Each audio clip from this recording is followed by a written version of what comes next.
I am really and truly very sorry not to be with you for this occasion of paying tribute and grateful remembrance for this truly wonderful young woman. And I use that word, overused word, wonderful, in the literal sense of the word. But there is an unusually large number of new congressmen gathering at which I really have to be present, and it's not here in Washington. But I want you to know that my heart is with you all, and particularly with her wonderful family on this, and their extended family in the Library of Congress, on this sad and yet uplifting occasion of remembering this remarkable colleague, Elizabeth Ridgway. But I have to mention something about Elizabeth. I don't mean to embarrass you, but we're very proud of Elizabeth today because over the weekend she ran her first marathon. Actually, standing is more comfortable than sitting and tightening up. We are so excited, just as excited as you all, to have this wonderful panel with us today to discuss some of our variety of Civil War resources that we have here as we're coming up on the sesquicentennial of the U.S. Civil War. The most quoted figure talking about America by members of Congress is the remarkable figure of Alexis de Tocqueville. And he attributed the success of American democracy, which he hadn't expected when he came here 150 plus years ago. He didn't expect it. He attributed that to people doing things for real people at the local level and doing it cooperatively with other people. And I attended the funeral some years ago, some months ago actually, of a local philanthropist and a person, a remarkable person, very little known to the public. And his son got up and said, you know, he always advised us, do with for. That was his hidden secret. Do something for somebody, with somebody. And that is what we were talking about today when we think retrospectively, sadly, but inspirationally, about our wonderful colleague, Elizabeth Ridgway. She was a model public servant who had the secret of being able to innovate within a government agency, something which most people these days seem to doubt is even possible. What she did was something new in the oldest cultural federal institution in America. She was, in the first place, a humanist of the internet age. You have this wonderful new technology coming in, but how can you be assured that it's humanized? That is to say that the content that is put on in the first place is of human interest, that speaks to people in their humanity, and that somebody at the other end of the transmission of that information will translate it back into human use by ordinary people. And here you have somebody who was a teacher of teachers. She was herself an inspirational teacher who came to us, the first people that the Library of Congress trained in the educational use of our increasingly large amount of primary material going on the internet. And she began that chain of enthusiasm, which is so essential, both to getting people to develop their own inner potential and to transmitting the cultural heritage and the possibilities that are always there in an open democratic society.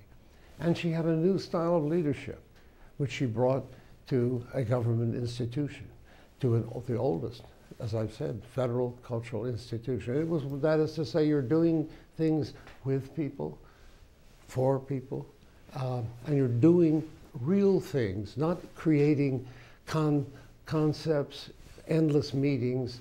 It's actually humanizing this somewhat inhuman, machine-driven, electronically transmitted material into real human use. I can cite 3 times when I saw her in action myself.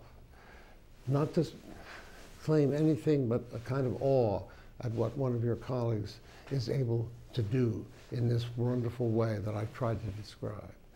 In Chicago, there was a whole group of teachers that she assembled, and in the presence of one of our private donors and one of our key senators who's been supportive, part of one of the 10 states that have set up programs to train, congressionally sponsored and encouraged programs to train teachers in the educational use of this primary material. And you could have heard, it was like faith-healing testimony of these teachers. They weren't at big, famous schools. They were in community colleges. They were in smaller schools. They were in K through 12 education. I heard the same thing in Dallas from a different congressman from a different party and a different part of America, who was attesting to the inspirational effect that Elizabeth Ridgway and her colleagues had had, and again, it's with people as well as for people, that they had had in various communities in the Dallas-Fort Worth area, and inspiring them with enthusiasm about this material and about what it can do to inspire even kids in less well-endowed, less prosperous parts of America, that gets them asking questions and feeling a curiosity and a certain quiet, growing sense of awe and wonder about their own heritage. And finally, in Dallas, in Hartford, just much more than a month or two before she passed from us, she was the organizer and the inspirational of something that gathered in practically all the K through 12 teachers and many of the community college and other teachers in that whole greater Hartford area. She inspired the head of one of the majority, what was then the majority caucus in the House of Representatives. And remember that Congress is the most representative of our three branches of government, that is most reflective of the concerns, the local concerns. And in 10 states, of which these three are just ones where I happened to witness what she did, including preparing the remarks for me to make, as well as the remarks that she did and the effect she had on all those people. And it's something rather like a ripple effect. I said to her wonderful parents when we met them in the waiting room at the hospital during her last days, I likened it to throwing a stone in the water, how the ripple effect continues out long after the stone may have sunk to the bottom. And this is an ocean. America, more than 300 million people, a more diverse and wonderful audience. Those ripples are still going out. About 500 teachers have been directly inspired coming here to the library and working with her and her colleagues. And remember, this is a new style of leadership where it doesn't promote the person in charge, but empowers and inspires the people you're working with and the people you're working for. And it's really a difference even in this city where everyone is concerned with influence. Is it rising or falling? Well, that's important. That keeps our system going. But it's like footprints in the sand, and when the tide changes and washes away, it washes them away. But there's a difference between influencing people and affecting them.